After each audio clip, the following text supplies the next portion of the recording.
Almost everyone knows the famous story of the little orphan Annie and about how she was adopted by Daddy Warbucks. When Daddy Warbucks was traveling the globe with his partner in Punjab, Annie, her friend Joe, and her dog Sandy stay with Mr. and Mrs. Silo. In most episodes of Little Orphan Annie, she and her friends battle robbers, help her friends, and travel the world with Daddy Warbucks. The Little Orphan Annie radio show is proudly sponsored by Oval. Little Orphan Annie, Mr. Flint is selling stock in Tollbridge. Well, it's 5:45 now and time to hear about Orphan Annie's adventures. Yesterday, Mr. Warbuck brought Annie, Joe, and Sandy home to the silos, and believe me, it was a mighty happy reunion. The only sad thing about it was Daddy Warbuck had to go right back to New York. And right now, Annie and Joe are standing on the silo's back porch looking across the farm in the field. And if you don't think that they're glad to get back, listen to what Joe's saying now.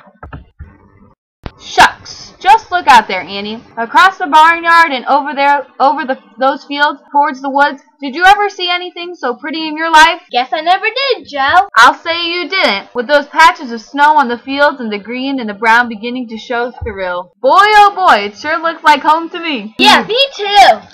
I guess we're just a couple of farmers. Land sakes alive, what are you children standing out there on that porch for? We were just looking around, Mrs. Silo, and being glad we're home. Now, that I might have got both of you back, it don't hardly seem you've ever been away.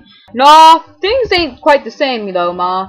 Well, what do you mean? Well, some folks are the same, but things aren't. Since you've been gone, the Simmons Corner has been going into big business. Big business? What do you mean, Mr. Silo? What Pa means, Annie, is that a man has come here from the city, a Mr. Taylor Flint, and he's going for things in a big way. Things? What sort of thing? Well, he's opened a new bank, as if one bank wasn't enough for Simmons Corners, and he's put up a big electric sign all over it, and if signs get people to have more money in their pockets. No, Ma, you're not looking at this the right way. Mr. Flint's a big man. Besides, his new bank, Annie, all the time you and Joe have been gone, he's been starting to build a new bridge. A bridge? Yeah, a bridge across the river. You see the way things are now when folks want to go west. They have to drive clear down to Sunfield and across the river there. But with this new bridge, Mr. Flint's building by paying a toll they cross the bridge here at Simmons Corner. This means folks will save more than 18 miles of driving west. That may be an all-right idea, Pa. It's the man I don't like.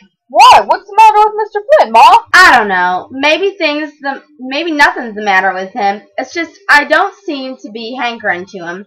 Maybe that's a stiff collar he wears or his city ways. No, that's no reason for not liking a person, Ma, and you know it. Maybe I do, but I still can't help my likes and dislikes, can I? Don't know what I can help you, but it don't seem to me. Say, isn't that a car out there in the driveway? I'll say it is. I can see it from the window. Leaping lizards. It's the biggest car I've ever seen in my life. It's bigger than any of Daddy's Warbucks. I say it is. Shucks, look at it shine. There's a man getting out too, jumping grasshoppers. He looks like the president or something from the way he's dressed. Boy, oh boy. Gosh, whoever he is, he must be somebody. It's Mr. Flint. That's who it is. It's Mr. Flint, the man who's building the new bridge. Now, what could he be wanting around here? I don't know, Ma, but anyhow, he wants to come in. Well, I guess you better let him in, Pa. Good day, Mr. Silo. I was passing by here and I thought it might be well to come in and welcome you. I want to get better acquainted with all the leading citizens in this county, so I thought I'd better stop. This is Mrs. Silo, Mr. Flint. I'm mighty pleased to meet you, Mrs. Silo. I've heard a lot about you in Simmons Corners, especially at the church. I'm a God-fearing man and I like to know church members. Well, that's nice of you, Mr. Flint. Not at all, not at all. Since my venture into the business here at Simmons Corners was one of the finest garden spots on this earth, I felt I want to get better acquainted with all the charming people who live here. I hardly know what to say, Mr. Flint. You sort of take me by surprise. Meet Annie and Joe. How do you do? If there's anything I love, it's children. I was never blessed with anything myself, but that doesn't affect my feelings for them. I am mighty glad to meet both of you. How do you do? Hello. Two mighty husky, bright children. Ma, you are to be congratulated, Mr. Silo. Well, you see, they don't exactly belong to me. Well, just having them in your house tells me a lot about your character, Mr. Silo. Anyone with two bright young children like this around couldn't help but being progressive. Well, I've always thought I kept up with the times. You do, of course you do. That's one reason I dropped in to see you. Now, everyone tells me, Mr. Silo, that you are one of the most prosperous citizens of our community. And speaking of churches, Mrs. Silo, I'm very interested to know that I've just donated a new pipe organ to our church. Land sakes alive! That's wonderful, Mr. Flint. Why, nothing at all, I assure you. Giving this organ to the church is a great pleasure to me. But speaking of the new bridge, Oh, yes, of course. being of the leading citizens, I thought I'd give you a chance to get in on the ground floor, so to speak. Now, this bridge is going to be a community affair. Of course, I could finance it with a partner from New York, but I thought it'd be helpful for you people who live here on the spot to have a chance to share it in the profit. That's mighty nice of you, Mr. Flint. Why, not at all. Whenever I have an enterprise, I like the community to share in on it. That's why I picked one of the leading of the other citizens, Luke Poole, to handle the stock for me. Luke Poole? Yes, indeed, one of your enterprising businessmen. I thought it would be better if he stole the stock rather than I, and as much as you all know him. We know him, all right. I beg your pardon?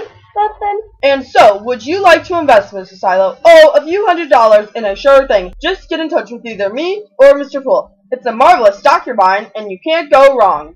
Buying?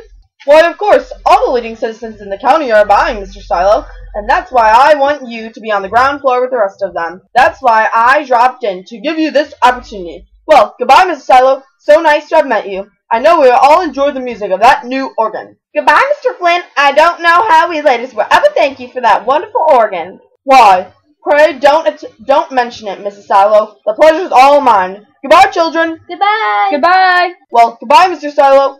Come in and see me when you want that stock. Oh my, how I misjudged that man. Misjudged him?